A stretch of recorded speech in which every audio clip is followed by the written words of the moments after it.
नमस्कार मेरे प्यारे छात्रों, मैं श्री जाधव सर क्रांतिवीर वसंतराव नारायणराव नाईक शिक्षण प्रसारक संस्था संचालित माध्यमिक विद्या मंदिर एकलहरे तालुका जिला नासिक आप सभी का सहर्ष स्वागत करता हूं।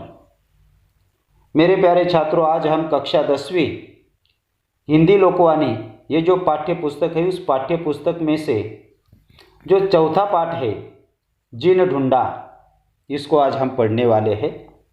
इसके लिए मुझे मार्गदर्शन जो मिला है हमारे विद्यालय के आदरणीय प्राचार्य श्री सांगली पीएस सर। तो छात्रों, आज हम ये जो चौथा पाठ है जिन ढूंढा, ये कविता के रूप में है। इसके कवि है संत कबीर। यह कविता दोहों के रूप में है। इसके पहले 4 दोहे जो है उन 4 दोहों का आज हम अभ्यास करने वाले हैं। सबसे पहले मैं इन 4 दोहों को आपको गाकर सुनाता हूँ, फिर उसका अर्थ जो है वो अर्थ आपको बताऊँगा। तो आप किताब जो है उस किताब में ध्यान दीजिए।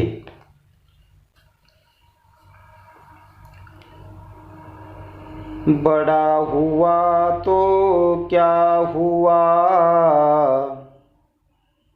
जैसे पेड़ खजूर, पंथी को छाया नहीं, फल लागे अति दूर। कबीरा फल लागे अति दूर।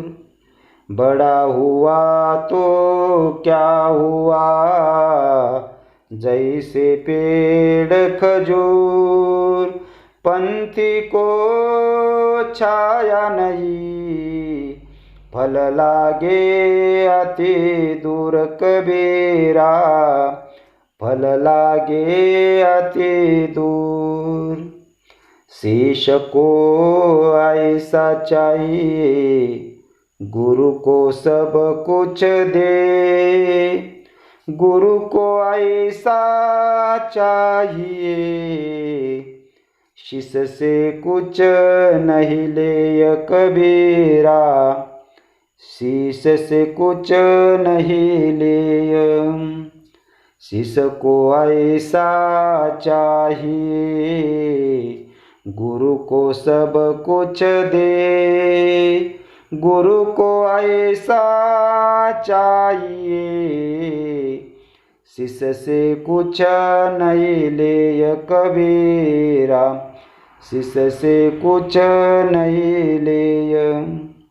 कबीरा संगत साधु की, जो गंदी की बास, जो कुछ गंदी दे नहीं, तो भी बास सुबास।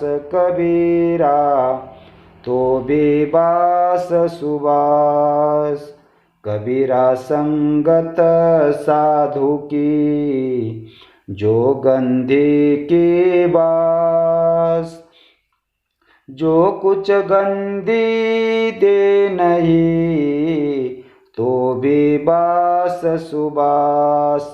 कबीरा तो भी बास सुबास।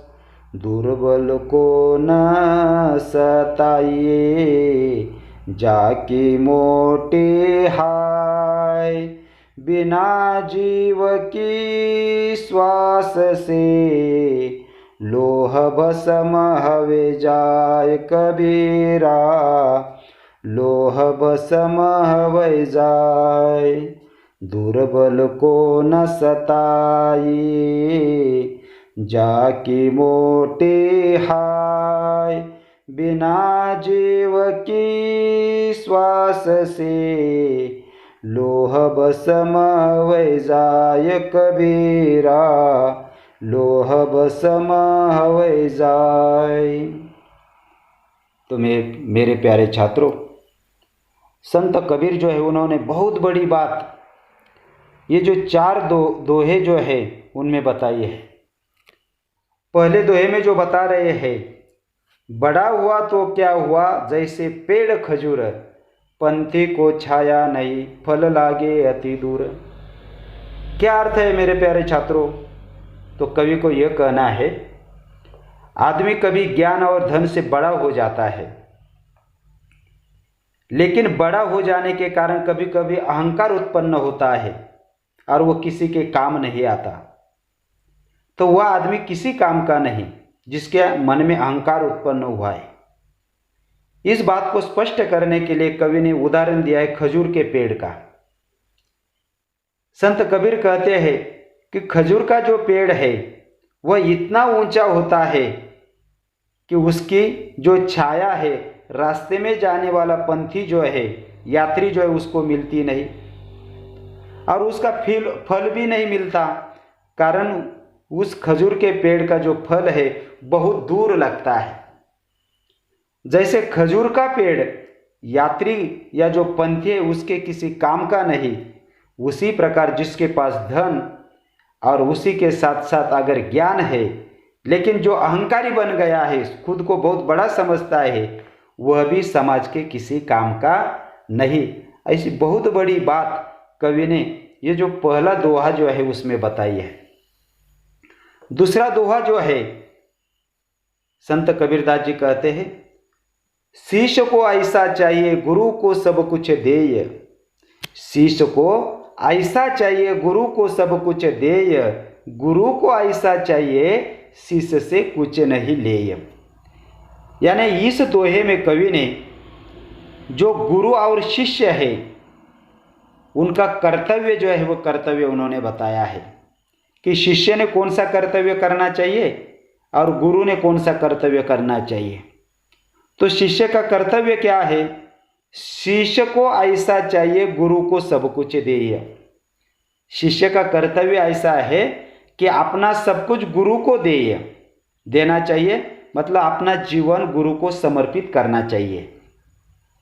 मन में किसी भी प्रकार का अहंकार, कुछ भी बात न रखते हुए गुरु के चरणों में अपना जीवन शिष्य को समर्पित करना चाहिए। ये शिष्य का कर्तव्य है। तो गुरु का कर्तव्य क्या है? गुरु को ऐसा चाहिए शिष्य कुछ नहीं ले, और गुरु का कर्तव्य ऐसा है कि वह शिष्य से कुछ भी न ले, मतलब उन्होंने शिष्य से कुछ भी लेना नहीं चाहिए। तो इतनी बड़ी बात ये जो दोहा है उस दोहे में संत कबीरदास ने बताई है। तीसरा दोहा जो है देखिए, कबीरा संगत साधु की। क्या खास बात बताइए मेरे प्यारे छात्रों। संत कबीरदास जी कहते हैं, कबीरा संगत साधु की जो गंधी की बास, जो कुछ गंधी दे नहीं तो भी बास सुबास। संत कबीरदास जी कहते हैं कि मनुष्य को सदा सज्जन व्यक्तियों का साथ करना चाहिए। सज्जन व्यक्ति जो है उस सज्जन व्यक्ति का साथ इत्र बेचने वाले व्यक्ति की तरह होता है। जैसे इत्र बेचने वाले के साथ हम रहते हैं तो वह हमें कुछ दे या न दे, फिर भी उससे हमें मुफ्त में इत्र की सुगंध अवश्य मिलती है। उसी प्रकार मेरे प्यारे छात्रों, सज्जन व्यक्ति के साथ रहने पर चाहे कुछ मिले या न मिले, पर उससे अच्छी बातें सीखने को अवश्य मिलती है। यह बात ये जो तीसरा दोहा है उस तीसरे दोहे में संत कबीरदास जी ने बताई है। ये जो चौथा दोहा है देखिए, दुर्बल को न सताइए। किसको? दुर्बल को न सताइए, जाकी मोटी हाय, बिना जीव की श्वास से लोह बसम हवे जाए। संत कबीरदास जी बोलते हैं, कमजोर व्यक्तियों को कभी सताना नहीं चाहिए। कमजोर व्यक्तियों की आह में, मतलब दुख में बहुत शक्ति होती है। ऐसे व्यक्तियों को सताने पर उनकी आह लगती है जो बहुत खतरनाक होती है। इसका दृष्टांत या इसका उदाहरण देते हुए वे कहते हैं कि लोहार की धोकनी मरे हुए जानवर की खाल से बनी हुई निर्जीव होती है, पर उसकी सांस या उसकी आह से प्रज्वलित अग्नि लोहे को भस्म कर देती है। इसलिए दुर्बलों को कभी सताना नहीं चाहिए। यह बहुत बड़ी बात इस दोहे में कवि जो संत कबीरदास जी है उन्होंने बताई है। तो इस प्रकार ये जो 4 दोहे हैं उन 4 दोहों का मैंने अर्थ आपको बताया है। अभी इस 4 दोहों के आधार पर आपको मैं प्रश्न जो है वो प्रश्न दे रहा हूँ। उन प्रश्नों का उत्तर आपको ये जो 4 दोहे हैं उन 4 दोहों को पढ़कर आपको वो लिखने हैं। प्रश्न जो आपको कृति पत्रिका में प्रश्न क्रमांक 2 अ तथा प्रश्न क्रमांक 2 आ के लिए आपको पूछा जाता है। उसमें पहला प्रश्न कृति के आधार पर होता है, कृति 1 आकलन कृति। तो उसमें आकृति पूर्ण कीजिए। पहला प्रश्न है खजूर के पेड़ की विशेषता। इसमें 2 विशेषता आपको लिखनी है। दूसरा प्रश्न ऐसा है कर्तव्य, शिष्य का कर्तव्य क्या है और गुरु का कर्तव्य। ये दोनों प्रश्न जो है वो 2 प्रश्न आपको आकलन कृति है उसमें आपको लिखने हैं। कृति क्रमांक 2 इसमें जो व्याकरण के आधार पर शब्द संपदा ये जो प्रश्न होता है उसके लिए पहला प्रश्न जो है निम्नलिखित शब्दों के लिए प्रयुक्त शब्द पद्यों से ढूंढकर लिखिए। इत्र विक्रेता और दूसरा है जो बलहीन है। दूसरा प्रश्न है समानार्थी शब्द लिखिए। अभी ये जो समानार्थी शब्द जो है आपको वो 4 दोहे हमने पढ़े हैं उससे ढूंढकर आपको लिखने हैं। पहला है शब्द पंथी, दूसरा है बास, तीसरा है पेड़ और चौथा है संगत। तीसरा उसमें जो प्रश्न है दोहे में प्रयुक्त निम्नलिखित शब्दों के 2 अर्थ लिखिए। फल इस शब्द के 2 अर्थ आपको लिखने हैं और दूसरा है साधु, इस शब्द के 2 अर्थ आपको लिखने हैं। कृति क्रमांक 3 स्वमत अभिव्यक्ति। उसमें एक प्रश्न आपको देता हूं, परोपकार ही जीवन है, इस विषय पर अपने विचार लिखिए। तो इस प्रकार ये जो स्वाध्याय जो दिया है वह भी आपको उस दोहे के आधार पर लिखना है। धन्यवाद।